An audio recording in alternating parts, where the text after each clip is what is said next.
Hello everyone and welcome back to the Tent of Abraham. I'm Tamir Kreisman from Jerusalem, Israel, and we continue with Pirkei Rabbi Eliezer. So we're starting a new series within the last few chapters of Pirkei Rabbi Eliezer. This one is called The 7 Wonders of the World. Oh yes, because there are. So this is chapter 52, 52a, and this one is the first wonder, into the fire. Hallelu et Adonai kol goyim shabechu kol haomim ki gabar alenu chasdo ve'emet Adonai leolam hallelujah. And stick around after the class. I got a few things to say. 7 wonders have been done in the world, the like of which have not been created before. Meaning, the 7 things that we will speak about are all taken from the simple text, from the Pshat. Because when we get into the ones that are relevant, we'll see that certain things may have been done before, which is a wonder within itself. And also we're only talking about up until that point, meaning afterwards it was either done again, we've seen it again, or it was common practice. The first wonder, from the day the heavens and the earth were created, no man had ever been saved from a fiery furnace until our father Abraham came along and was saved. And all the kings of the earth were bewildered that nothing like this had ever happened since the creation of the world, as said in Genesis 15:7. And he said to him, I am the Lord who brought you forth from Ur, fire, of Kasdim, Chaldeans, to give you this land, to inherit it. This story of Abraham and the fiery furnace we covered in chapter 26 in Pirkei Rabbi Eliezer in great detail. We went into the whole story. But if you're not familiar with this story, please change that, as it's the origins of Abraham. It's how the whole thing came to be. The man by whose merit the world was created. As said in Genesis 2:4, these are the generations of the heavens and the earth, right? Ele toldot hashamayim va'aretz behibara'am, as in be'avraham, anagram, within Avraham. Everything was done through Abraham for Abraham's sake. So when our text says, no man has ever been saved from the fiery furnace, this also goes to show us that no man had ever been thrown into a fiery furnace. It's also important to note that it was God himself, personally, who saved Abraham and not an angel. This is also reminiscent of the Exodus, specifically the last of the plagues, right? The one that was equal to or greater than them all, the death of the firstborn, of both man and beast. And even if there was no firstborn in a house, and it says 5, right? But even if there's no firstborn in the house, the eldest male present at that time. This shows the hand of God, because there is no way that nature can make that kind of distinction. And when I say nature, I'm speaking to those who try to rationalize even the plagues in a natural sense. Sure, this would cause this would cause that. Explain makat bechorot, as if the locust going all the way up until the borders of Egypt wasn't enough, or the massive hailstones with fire in, if that wasn't enough, or the 3 to 15 days of darkness, if that wasn't enough, makat bechorot, this was on a whole nother level. No one could have done this. No angel could have done this. After this, if there was ever doubt beforehand, and we know that there was not, there were no more doubts who they were up against. Regarding this, we read every year at the Seder table, as taken from Deuteronomy 26:8, and the Lord brought us out from Egypt with a strong hand and with an outstretched arm, with great awe and with signs and wonders. As it refers to the event itself from Exodus 12:12. I will pass through the land of Egypt on this night, and I will smite every firstborn in the land of Egypt, both man and beast, and upon all the gods of Egypt I will wreak judgment, I, the Lord. So the Hebrew says, and how we read it in the Haggadah, Va'avarti be'eretz Mitzrayim b'layla hazeh, ani velo malach, and I shall pass through the land of Egypt on this night, I, and not an angel. Vehiketi kol bechol be'eretz Mitzrayim, and I shall smite every firstborn in the land of Egypt. Ani velo saraf, I, and not a seraph. Uvechol Elohei Mitzrayim e'aseh shvatim, and I will wreak havoc upon judgments upon all the gods of Egypt. Ani velo hashaliach, I and not the messenger. Ani Adonai, Ani hu velo acher, I am the Lord. I am he, and there is no other. When it was decreed by Nimrod to heat up the furnace and throw Abraham into the fire, Gabriel, the angel of fire, the angel of judgment, right? He came before God, pleading to God to allow him to descend and save Abraham, who was the beginning of the very rectification of the world. So we read in the book of Jasher. And the Lord came down and delivered Abram from the fire, so that he was not burnt. Only the ropes with which Abram was bound were burnt from him. But Abram himself was unhurt, and he walked about in the midst of the fire. This was so personal, because there was no man alive who had dedicated every waking moment to the knowledge of God, the redemption of the generation, the abolishment of idolatry, and to serving the Creator of all things. Abraham was 50 years old at that time when he got thrown into the fire, and at this point God never even spoke to him. But Abraham was not a man with an ego. To the contrary, he was one of the most humble men to have ever lived, because he recognized God, as he famously said in Genesis 18:27, as he was interceding for the lives of the Sodomites, yes, to which not a single righteous person was found among them, including Lot and his family. As we know, though, they were saved only because Abraham prayed for them, but not even for their own sake, but because of Ruth, right? The great-grandmother of King David, who would come from that unholy union. Also the line of Mashiach, right? So Abraham saw this like, it's not because of you, it's because of them. And God said, it's not because of you, it's because of him. And Abraham answered and said, behold, now I have commenced to speak to the Lord, although I am dust and ashes. He didn't come before God for himself. He did so for the wicked. And again, this verse right here is also alluding to the fiery furnace.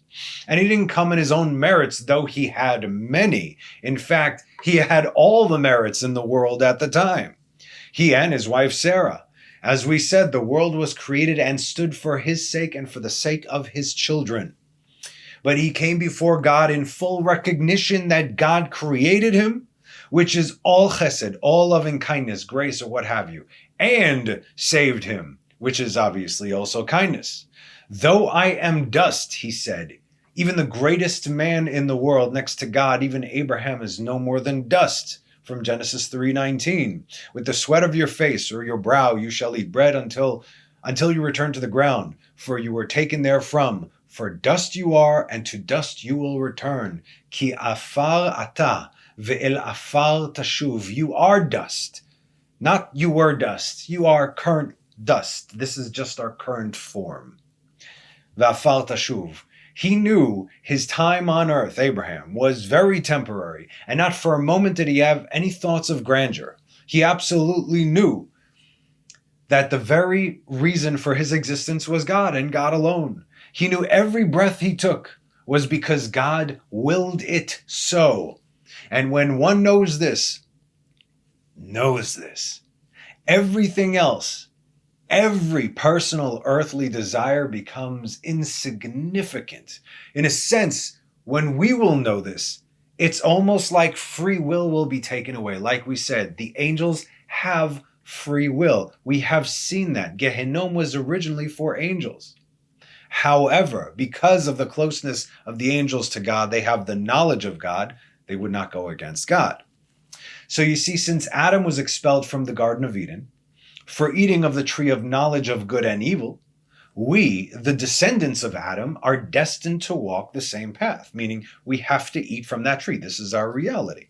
By making a clear separation between that which is good and that which is evil. Now that is our job.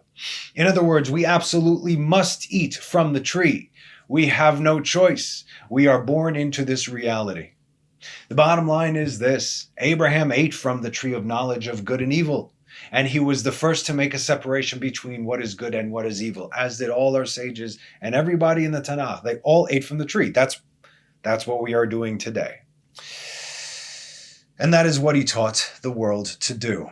Though he himself kept all the commands in the Torah before it was even given, this was not relevant for anyone else. This was a thing that Abraham did, and then Isaac, and then Jacob and his sons. The rest of the world, that is not what he taught them.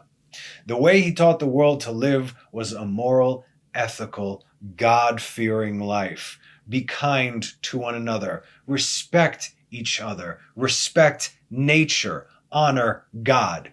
That's it. Do this, and you are good. And those, by the way, are the entirety of the 7 Noahide laws. Do that, and you are good. And every person who left idolatry and followed these laws secured themselves a place in the world to come. But that wasn't all.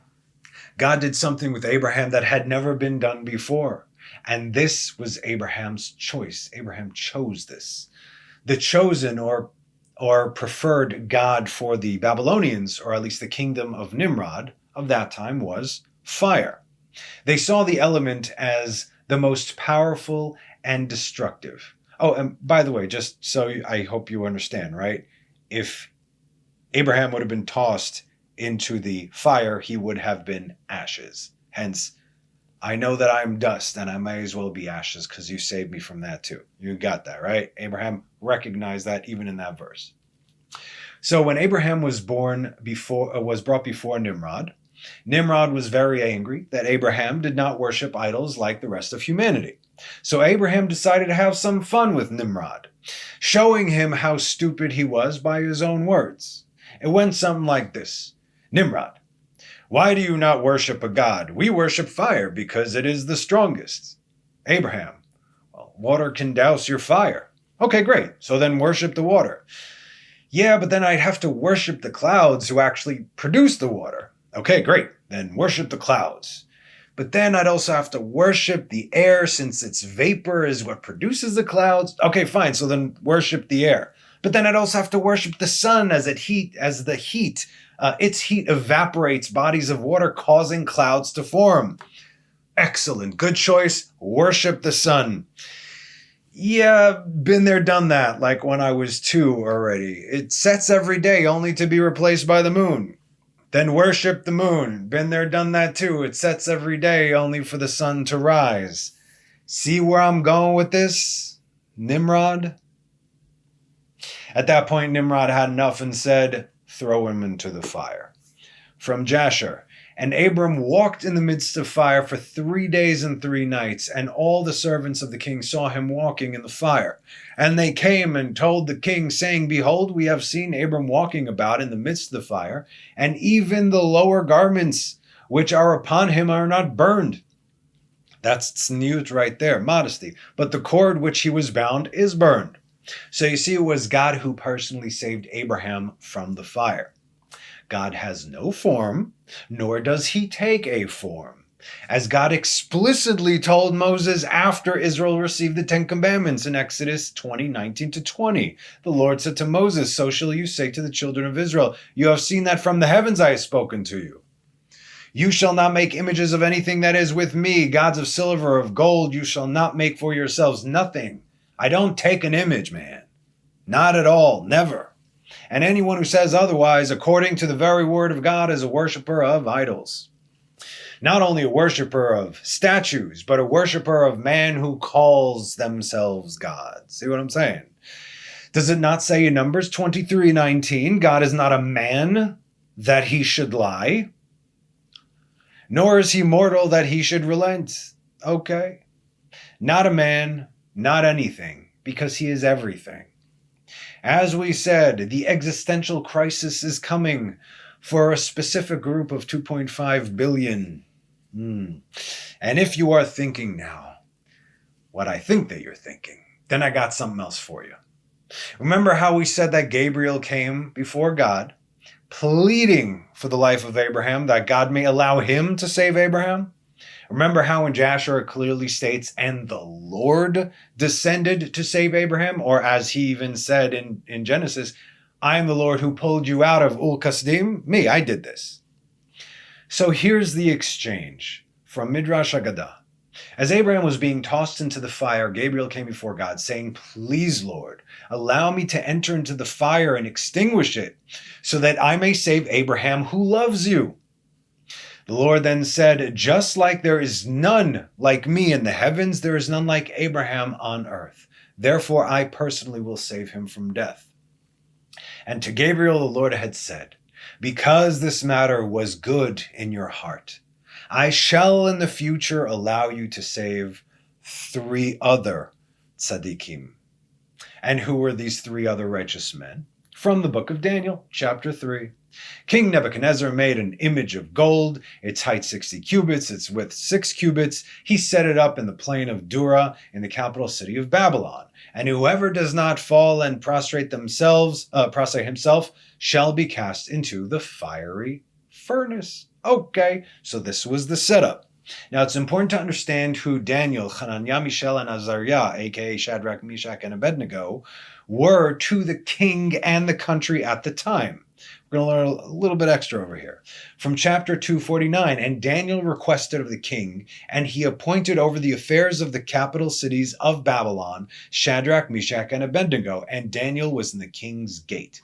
The gate, remember, that's not the gate, the city gates as we know today. The gate is the seat of power, is the courthouse. The ones who have all the power and control everything.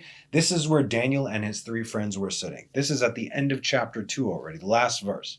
So these 4 young Judean lads were the wisest and most noble of all who served the king.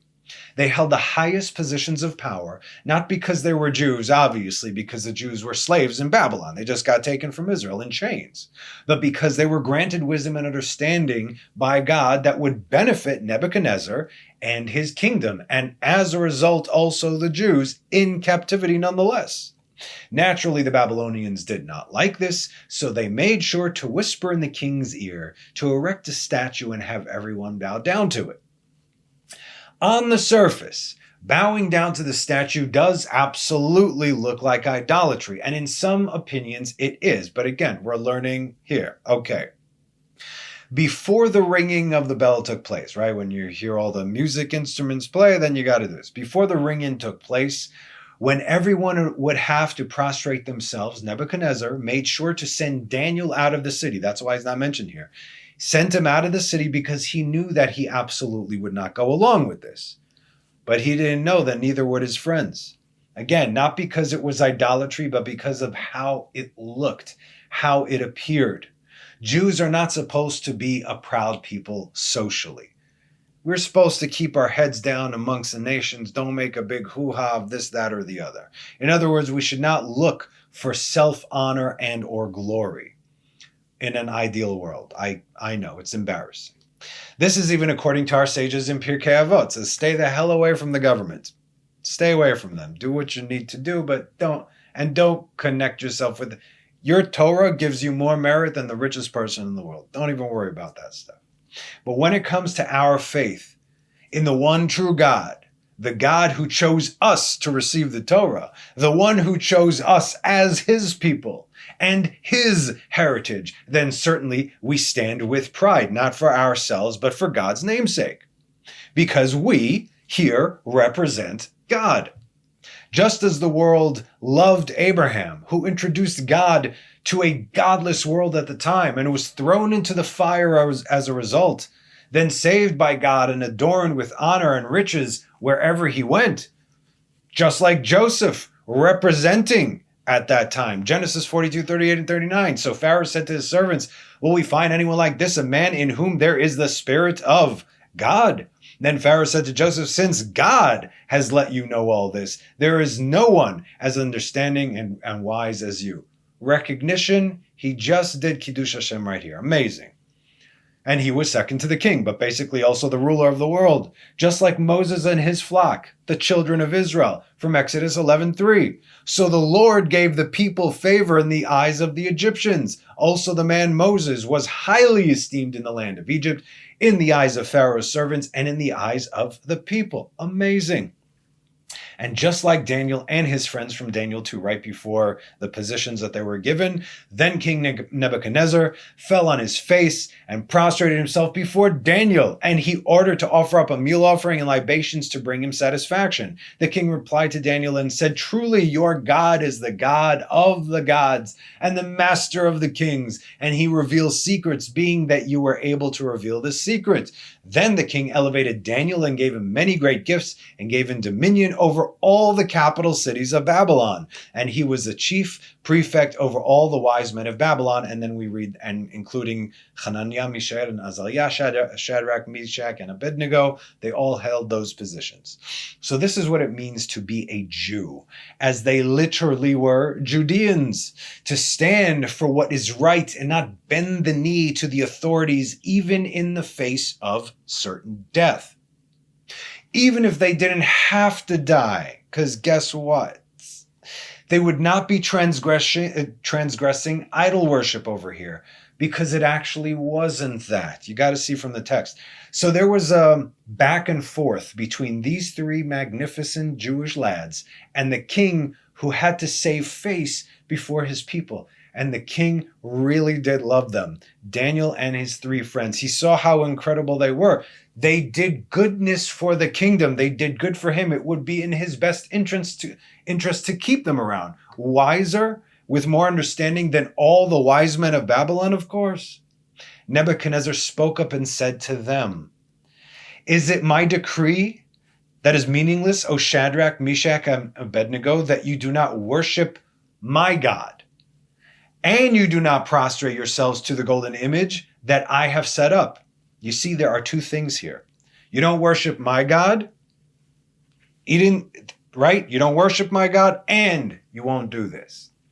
He obviously knew they didn't worship his God. He knew this. He just knew. We just read this in Daniel chapter 2. We know they're Judeans, for goodness sake. He knows everything about that, right? He destroyed the temple. He knows that they don't worship any other gods. So it's not enough that we're not of the same religion, but you won't even bow down in the statue. Okay.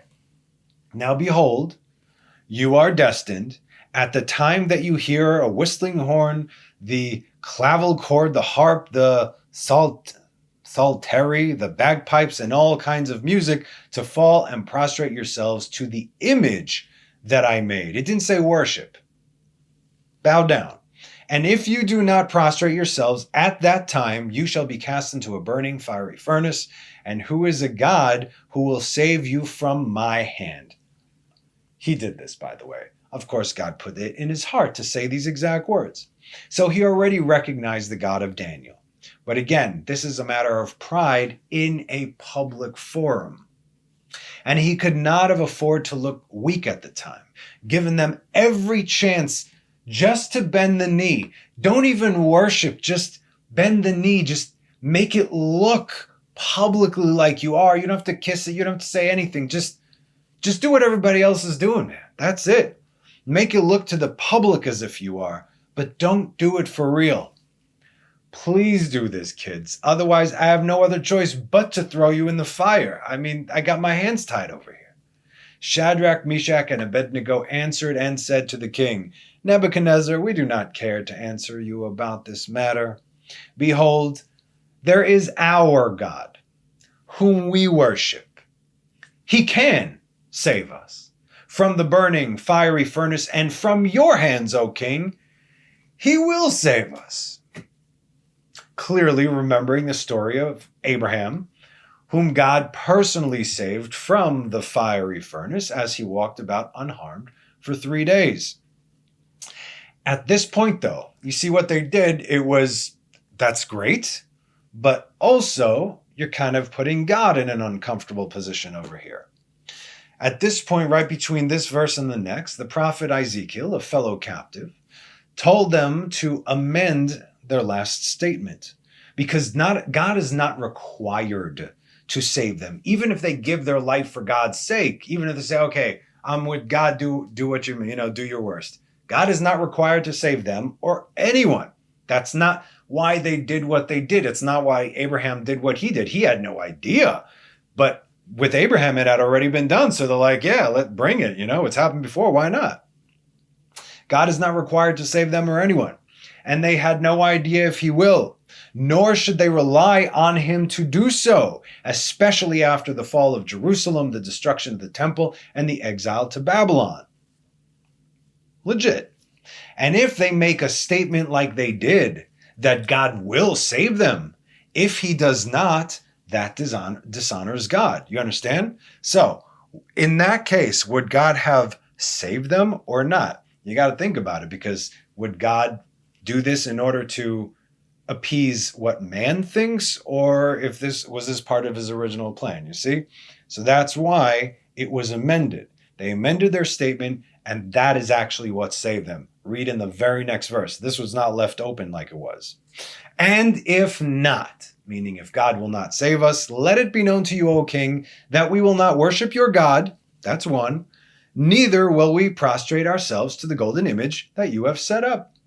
So, because he said, he came with the idolatry. No, we're not idolaters, and we're also not going to bow down to the statue.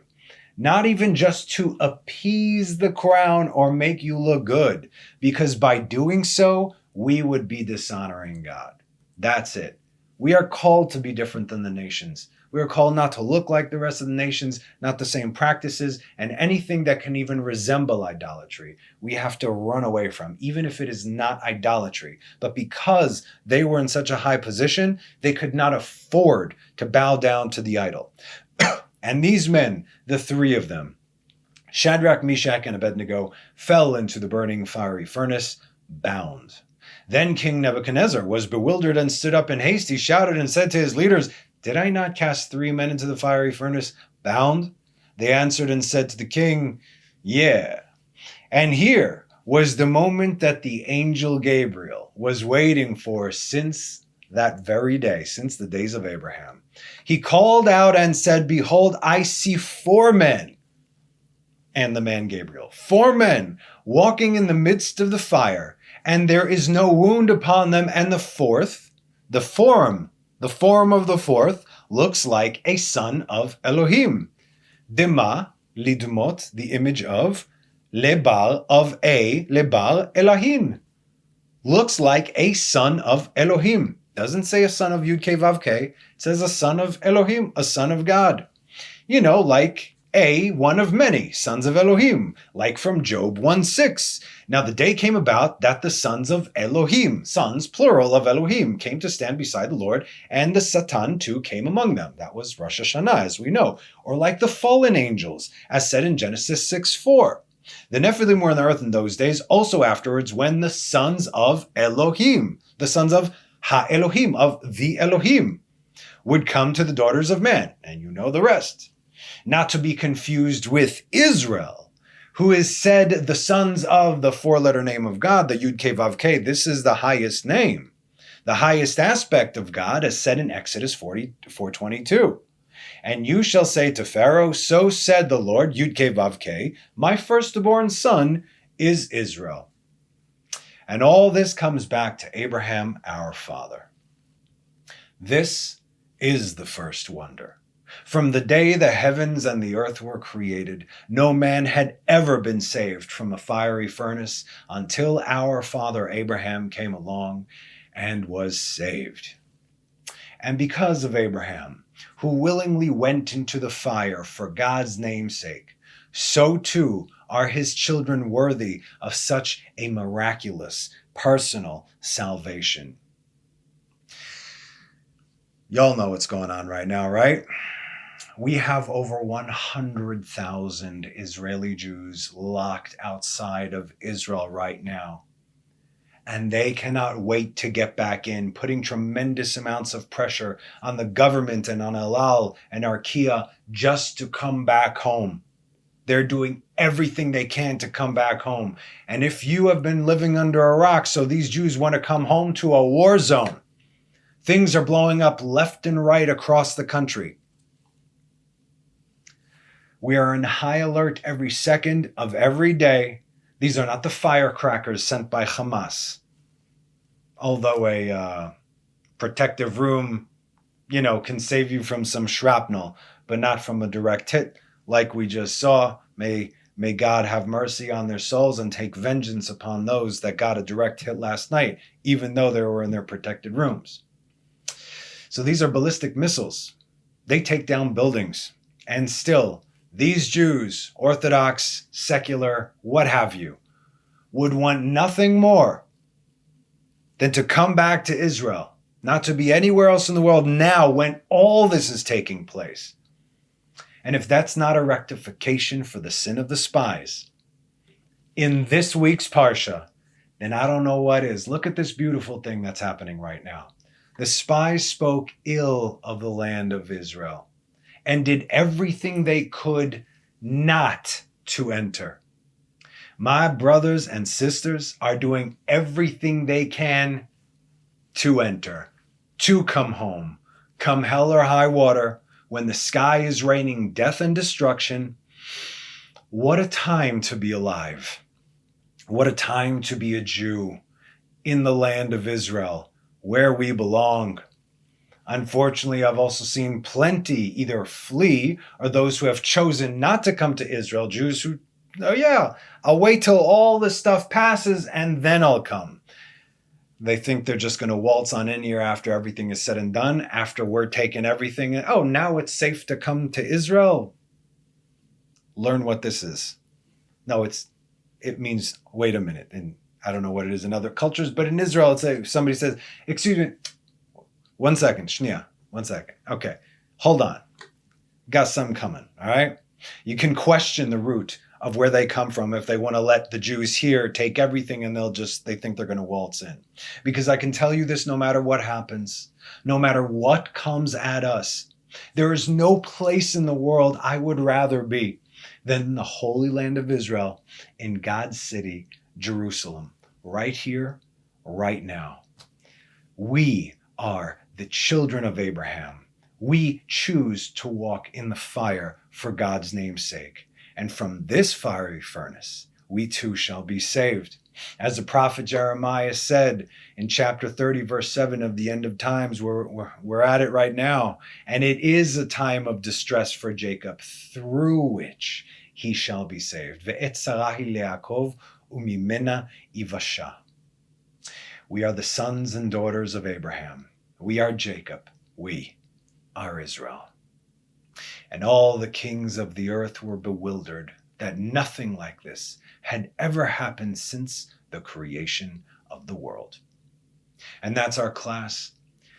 Stay tuned for the second wonder on the next TOA. As always, thank you for joining me. Please, for your own sake, pray for the safety of Israel and have a wonderful rest of the week. And Shabbat Shalom. Bye-bye.